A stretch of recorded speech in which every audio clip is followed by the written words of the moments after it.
So hello everyone, मेरा नाम है शालू। आई होप आप सब अच्छे होंगे, खुश होंगे, स्वस्थ होंगे, लॉ ऑफ अट्रैक्शन प्रैक्टिस कर रहे होंगे। आज से हम सीखेंगे मैनिफेस्टेशन थ्रू भगवत गीता। कुछ दिनों में मैं आपसे भगवत गीता के श्लोकों पर बात करूंगी। आपको मैं भगवत गीता के थ्रू मैनिफेस्ट करना सिखाऊंगी। आप सब जानते ही होंगे कि भगवत गीता में श्री कृष्ण का वो ज्ञान है जिसको अर्जित करके अर्जुन ने महाभारत का युद्ध जीत लिया था। तो क्या भगवत गीता का प्रयोग कर आप अपनी इच्छा को मैनिफेस्ट नहीं कर सकते? जी हाँ, बिल्कुल कर सकते हैं। भगवत गीता वो डिवाइन टूल है जिससे आप अपनी लाइफ को सही ढंग से जीना सीखते हो। तो भगवत गीता में वो ज्ञान है जिससे आप जिंदगी की सारी खुशियां पा सकते हो। तो हम इस सीरीज की शुरुआत करेंगे भगवत गीता के चैप्टर 1 के फर्स्ट श्लोक से। तो चलिए देखते हैं क्या कहता है भगवत गीता के अध्याय 1 का पहला श्लोक। धृतराष्ट्र उवाचः धर्म क्षेत्रे कुरुक्षेत्रे संवेतायुयुत्सवा मामकः पांडवश्चैव किम कुर्वता संजयः। तो भगवत गीता की शुरुआत होती है धृतराष्ट्र के सवालों से। यहाँ पर धृतराष्ट्र अपने मंत्री संजय से पूछ रहे हैं कि मेरे पुत्र कौरव और मेरे भतीजे पांडव युद्ध भूमि में क्या कर रहे हैं। तो अब आप सोच रहे होंगे कि इस श्लोक से आप मैनिफेस्टेशन कैसे सीख सकते हैं। चलिए अब यही जानते हैं। अगर आपने ध्यान से सुना होगा तो इस श्लोक में एक शब्द आया है जिसे धर्म क्षेत्र कहा गया है।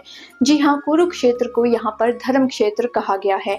कुरुक्षेत्र धर्म का स्थान है, सच्चाई का स्थान है, सही इंसाफ का स्थान है। यहाँ पर धर्म से युद्ध करने वाले को न्याय मिलता है, उसकी युद्ध में जीत होती है।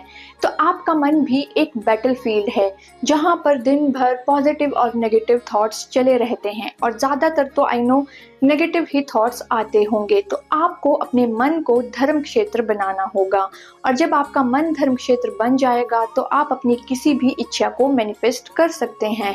तो अब सवाल ये है कि आपका मन धर्म क्षेत्र कैसे बनेगा। तो आपका मन धर्म क्षेत्र बनेगा कुछ टेक्निक्स, कुछ अफर्मेशंस प्रैक्टिस करके, विजुअलाइजेशंस प्रैक्टिस करके।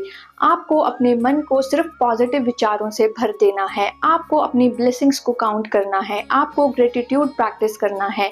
तो आपको अपने दिन की शुरुआत इस तरह से करनी है कि जब आप उठेंगे तो कुछ देर आप ग्रेटफुल रहेंगे, आपके पास जो भी अच्छी चीज़ें हैं उन्हें काउंट करेंगे, अपनी ब्लेसिंग्स को काउंट करेंगे। आपको कुछ देर अच्छी पॉजिटिव अफर्मेशंस बोलनी है, आपको थोड़ी देर ध्यान करना है, विजुअलाइजेशन करनी है, मेडिटेशन करनी है। आप थोड़ी देर प्रे करेंगे लोगों के अच्छे के लिए, लोगों की भलाई के लिए।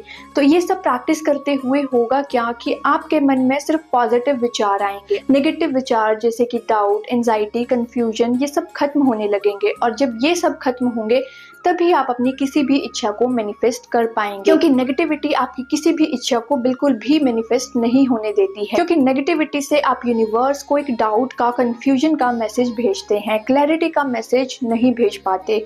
तो यूनिवर्स आपको आपकी इच्छा के अनुसार मैसेजेस नहीं दे पाता, आइडियाज नहीं दे पाता। तो नेगेटिविटी को आपको बिल्कुल खत्म करना है और बस पॉजिटिविटी को प्रैक्टिस करना है, पॉजिटिव चीज़ें प्रैक्टिस करनी है।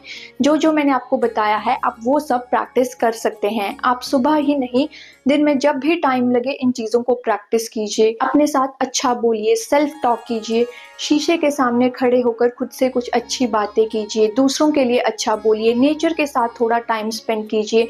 देखिएगा आपका मन सच में धर्म क्षेत्र बन जाएगा। धर्म क्षेत्र बनने का मतलब ये है कि आपके मन में सिर्फ पॉजिटिव थॉट्स रहेंगे और आप अपनी विश के अकॉर्डिंग एक्शन ले पाएंगे, और आपकी विश डेफिनेटली 100% मैनिफेस्ट होकर रहेगी।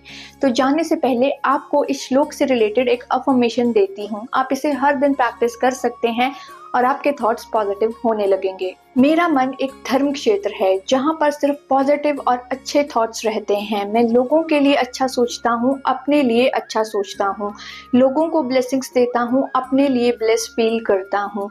मैं अपने इंटेंशन को, अपनी इच्छा को पूरे क्लैरिटी और फोकस के साथ मैनिफेस्ट करता हूँ।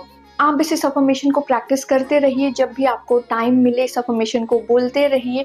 आपका दिमाग ऑटोमेटिकली पॉजिटिव सोचने लग जाएगा, आपके दिमाग में पॉजिटिव थॉट्स आने लग जाएंगे। तो अब आप समझ गए होंगे कि भगवद गीता के इस छोटे से श्लोक से हमने कैसे सीखा कि हम अपनी इच्छा को कैसे मैनिफेस्ट कर सकते हैं। भगवद गीता में ऐसा बहुत सारा ज्ञान छुपा हुआ है जो आपको बहुत ज़्यादा ऊंचाइयों की ओर लेकर जा सकता है। भगवद गीता आपको यही नहीं सिखाती कि अपनी इच्छा को कैसे मैनिफेस्ट करना है, बल्कि भगवद गीता आपको ये भी सिखाती है कि लाइफ को कैसे जीना है। तो मेरे साथ इस सीरीज में बने रहिएगा, आपको आगे और भी ऐसी वीडियोस मिलती रहेंगी। तो ये थी आज की video. Thank you very much यहाँ तक साथ बने रहने के लिए। आई होप आपकी सारी विशेष बहुत जल्दी पूरी हो। मेरी ब्लेसिंग्स आपके साथ हैं। फिर मिलेंगे एक और ऐसी वीडियो के साथ। तब तक के लिए अपना ध्यान रखें।